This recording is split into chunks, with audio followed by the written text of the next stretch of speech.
So hi guys, we're here at Sanctuary with Kila, our rehabber, and then for Kila's followers, I'm Nick. I'm a strength and conditioning coach working at Sanctuary. So we had a bit of a discussion. There's a lot of sort of controversy on the flex spine during deadlifts. So we thought we'd get together and have my opinions and sort of Kila's opinions, and then we'll sort of fuse that to give you the best thought process on the safety of flexing the spine during deadlifts. Yeah. So excellent. So really, the first question we sort of posed was, is it safe? So is it safe? Okay, so from a rehab brain, I would say blanket, yeah, probably. But it needs to be, I'd say yes with caveats. There you go. Yes. So yes with caveats. Effectively, I think you need to be able to train yourself into that position. So a lot of people, traditional views of a deadlift is very much a brace, flat back. A lot of people tend to use belts, which is another issue that we'll talk about another time. But yeah, that brace position, holding your breath, really kind of engaging the core, keeping a nice flat back, and then driving up from your deadlift.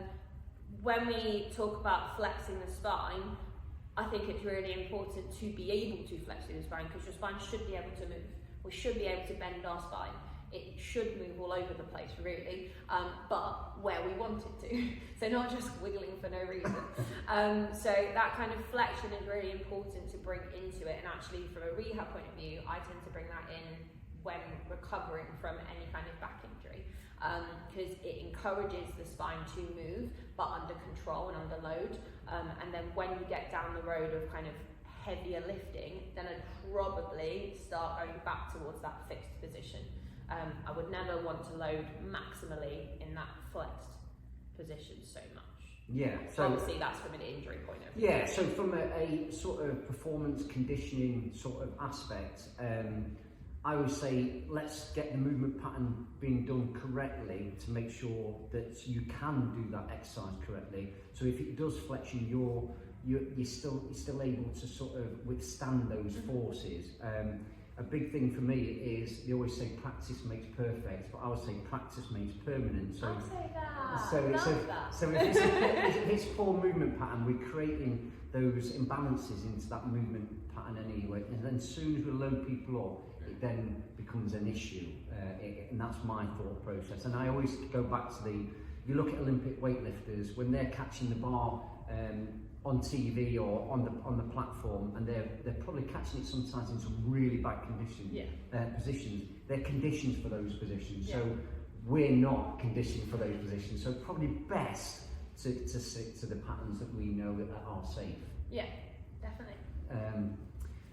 So the question is then, when is it safe to flex the spine during deadlift?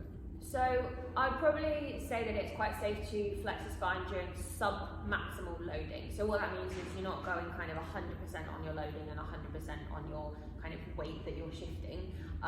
Because if we think about the size difference between the glutes, which are your bum muscles, and your erector spinae, which are your muscles that go either side of your spine, your erector spinae are probably kind of little tubes about this kind of big, really. Your muscles and your glutes, some have larger than others. So we've got quite large muscle groups that can actually drive up. So yeah, when we think about a deadlift, it's traditionally a leg exercise and a lower body exercise, isn't it? So why would we recruit smaller muscles to shift bigger weights? So it just makes more sense to use the bigger muscles and the stronger muscles to actually encourage that movement. Whereas if we're thinking about loading the erector spinae, which is what we do during a flexion of the spine, so it's traditionally known as a Jefferson curl, that flexion of the spine, you would use lighter weight because it's just more appropriate for that muscle group. Yes, and for my opinion really is, I've worked as a physio assistant for NHS and obviously a strength and conditioning coach, and when people say, oh, I don't like doing deadlifts because it's really bad for the back, well, there's a combat indicator, you're probably doing that wrong then. And I've worked with 60-year-old ladies deadlifting 60 kilos and said my back's fine, because in theory we're not theory, we are isometric, firing the core to make sure we've got that natural curvature in the spine, and then it's the legs and the glutes that are doing all the work. So it shouldn't be putting any pressure on there. So it's that's the bottom line really. It is a leg exercise. Yeah. That's the thing. Yeah, it is a leg exercise. And then when we start to, like you say about kind of when you watch weightlifters and when you watch kind of World's Strongest Men, those kind of competitions, their technique is rubbish because they're lifting maximal weight, so they're just trying to put everything into it. So therefore, their technique's going to go to pot. Yeah. But you in the gym, who's just getting so used to stuff, we want to try and train in good form. So making sure that if you're trying to train lower body and if you're trying to train legs, then we keep a fixed back so that we isolate the muscles that we're trying to target. If we're trying to train the erector spinae, then a Jefferson curl is probably more appropriate. So it's just about trying to think about what you're training for, think about what the exercise is designed for. Yeah, definitely. Good stuff. I think that's it really, isn't it? Yeah. Cool. So if you've got any questions, comments, then by all means find them in the comments section below and we will try to answer them as best we can. Yeah, definitely. Thanks. Cheers guys.